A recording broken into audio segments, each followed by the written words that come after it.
wabarakatuh. Saya Zakia dari Prodi Pendidikan Biologi, Institut Keguruan dan Ilmu Pendidikan PGRI Jember akan mendeskripsikan apa itu demokrasi.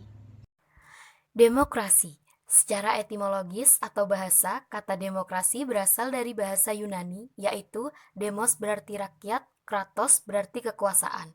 Sedangkan secara terminologis, demokrasi adalah suatu sistem pemerintahan negara sebagai sistem politik dan sebagai pola kehidupan bernegara dengan prinsip-prinsip yang menyertainya yang di dalamnya melibatkan rakyat. Dari kutipan pengertian tersebut, tampak bahwa kata demokrasi merujuk kepada konsep kehidupan negara atau masyarakat di mana warga negara dewasa turut berpartisipasi dalam pemerintahan melalui wakilnya yang dipilih. Pemerintahannya mendorong dan menjamin kemerdekaan berbicara, beragama, berpendapat, berserikat, menegakkan rule of law, adanya pemerintahan mayoritas yang menghormati hak-hak kelompok minoritas, dan masyarakat yang warga negaranya saling memberi perlakuan yang sama. Pengertian tersebut pada dasarnya merujuk kepada ucapan Abraham Lincoln, mantan Presiden Amerika Serikat, yang menyatakan bahwa demokrasi adalah suatu pemerintahan dari rakyat, oleh rakyat, dan untuk rakyat, atau the government from the people, by the people, and for the people. Charles Frederick Strong sendiri berpendapat bahwa demokrasi adalah suatu sistem pemerintahan yang mayoritas anggota dewan dari masyarakat yang turut ikut dalam politik berdasarkan sistem perwakilan yang menjamin pemerintah akhirnya dapat mempertanggungjawabkan segala tindakan pada mayoritas tersebut. Apa yang dikemukakan tersebut melihat demokrasi sebagai konsep yang bersifat multidimensional, yakni secara filosofis demokrasi sebagai ide, norma, dan prinsip, secara sosiologis sebagai sistem sosial, dan secara psikologis sebagai wawasan, sikap, dan perilaku individu dalam hidup bermasyarakat. Demikianlah beberapa pendapat tentang apa itu demokrasi secara terminologis. Sebuah negara bisa disebut sebagai negara demokrasi manakala memiliki sejumlah ciri sebagai berikut. Yang pertama, kedaulatan rakyat.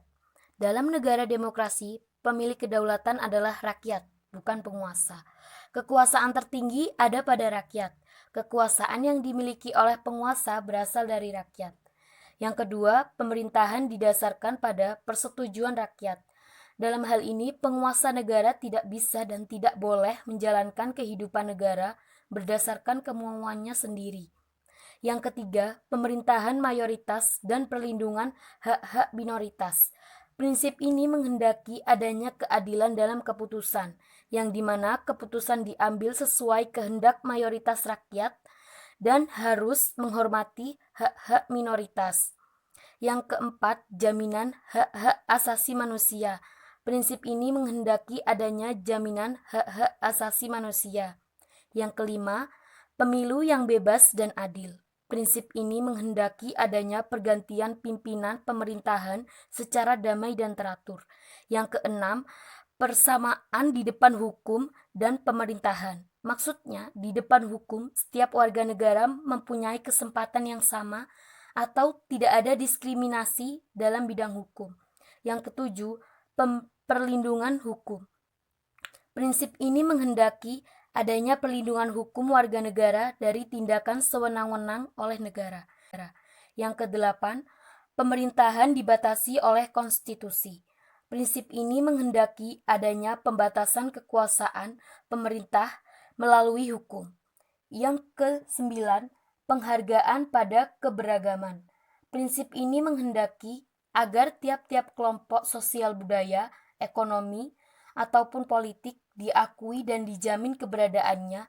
Masing-masing kelompok memiliki hak dan kewajiban yang sama untuk berpartisipasi dalam penyelenggaraan kehidupan negara.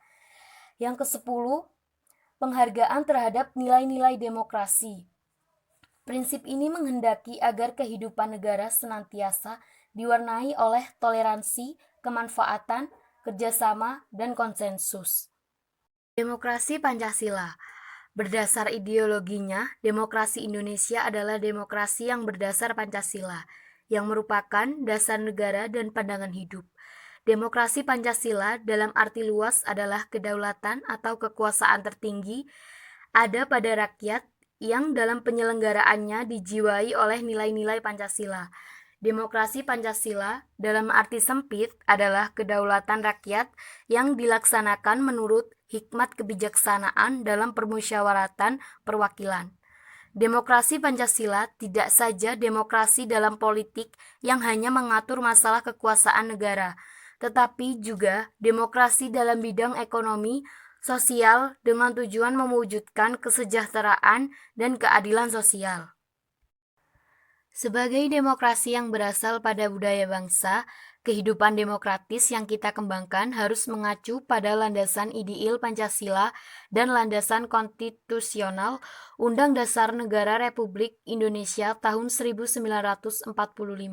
Berikut ini diketengahkan 10 pilar demokrasi Pancasila yang dipesankan oleh para pembentuk negara Republik Indonesia sebagaimana diletakkan dalam Undang-Undang Dasar Negara Republik Indonesia tahun 1945.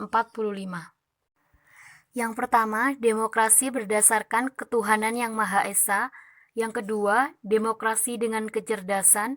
Yang ketiga, demokrasi yang berkedaulatan. Yang keempat, demokrasi dengan rule of law. Yang kelima, demokrasi dengan pembagian kekuasaan.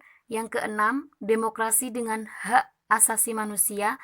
Yang ketujuh, demokrasi dengan pengadilan yang merdeka.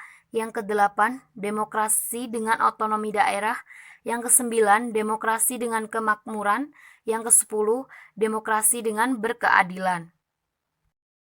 Dalam rangka mengoptimalkan perilaku budaya demokrasi, maka sebagai generasi penerus yang akan mempertahankan negara demokrasi, perlu mendemonstrasikan bagaimana peran serta kita dalam pelaksanaan pesta demokrasi. Prinsip-prinsip yang patut kita demonstrasikan dalam kehidupan berdemokrasi antara lain sebagai berikut. Yang pertama, membiasakan untuk berbuat dengan aturan main atau hukum yang berlaku.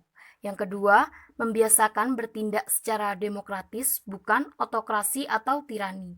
Yang ketiga, membiasakan untuk menyelesaikan persoalan dengan musyawarah. Yang keempat, membiasakan mengadakan perubahan secara damai, tidak dengan kekerasan atau anarkis. Yang kelima, membiasakan untuk memilih pemimpin melalui cara-cara demokratis. Yang keenam, selalu menggunakan akal sehat dan hati nurani luhur dalam musyawarah. Yang ketujuh, selalu mempertanggungjawabkan hasil keputusan musyawarah baik kepada Tuhan, masyarakat, bangsa, dan negara. Yang kedelapan, menggunakan kebebasan dengan penuh tanggung jawab. Yang kesembilan, membiasakan memberikan kritik yang bersifat membangun. Demikian yang dapat saya sampaikan. Terima kasih.